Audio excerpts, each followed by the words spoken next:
demonstration and all that. Certainly I recall. Our next speaker is Kai Wong, and our evaluator is Bob Avallone. I will only give the objectives for Kai's speech. I'm sorry I did not have the project information on the agenda, so, but I do have the speech title. Yeah, I got, this is speech number 9 from the Competent Communicator Manual. Persuading with power. Objectives are: persuade listeners to adopt your viewpoint or ideas, or to take some action. Appeal to the audience's interest. Use logic and emotion to support your position. Avoid using notes. The time is 5 to 7 minutes. The title is Overcoming Pre-Graduation Fear and Anxiety. And welcome, Kai, to the response to the theme. I admire my father the most for his integrity to always be an honest man, his grit and perseverance against terrible adversity, and his love towards reading despite of very limited resources. Welcome, Kai.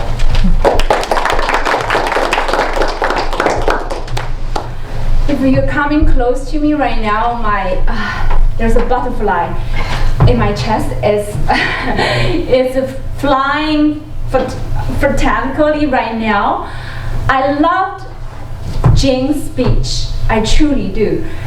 Except I was also panicked because I'm like, wow, look how she delivered her speech. I'm gonna be the next. She is exactly where I want to be one day. But I have tremendous anxiety, so I was taking deep breaths more than 3 times when I was listening to you. Honestly, I had wanted to cancel this speech, seriously. I didn't want to add anxiety of public speaking on the top of my pre-graduation fear and anxieties. In about a month, I'll be finishing up all of my coursework from my 1-year coaching, training, and certification program. About 2 weeks ago, peers at my program commented, you know, the workload in our program is no less than trying to earn a minor degree. Upon hearing that,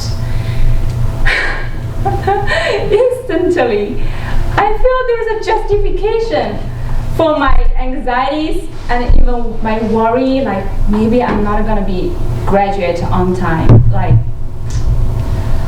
if my American peers, native speakers, think this work is a lot, I, a non-English speaker, definitely is entitled to feel overwhelmed. Strangely, before that day, I was like gearing up all my courage, going day by day, doing all of the grind work. But that day,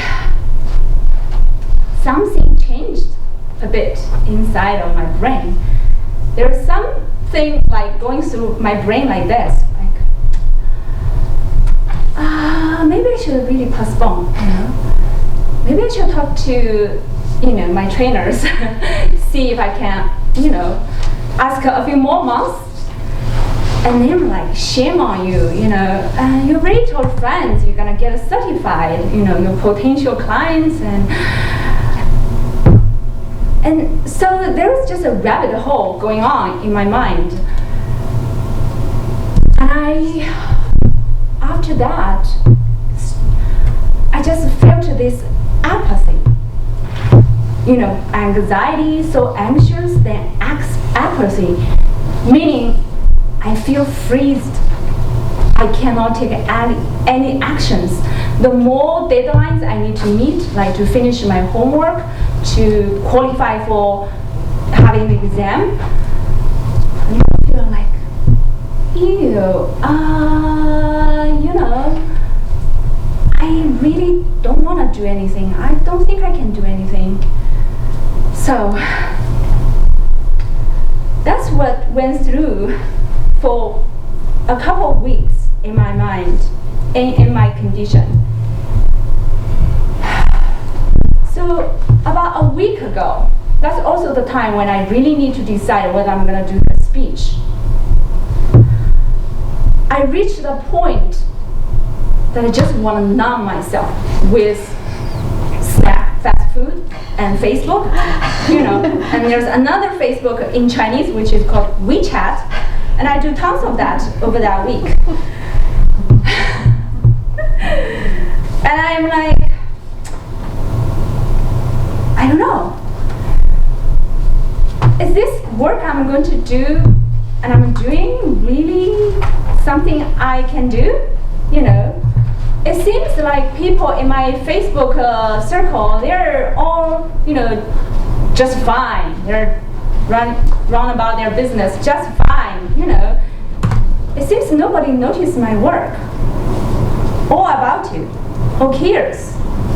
So I grow very, very doubtful and aimless.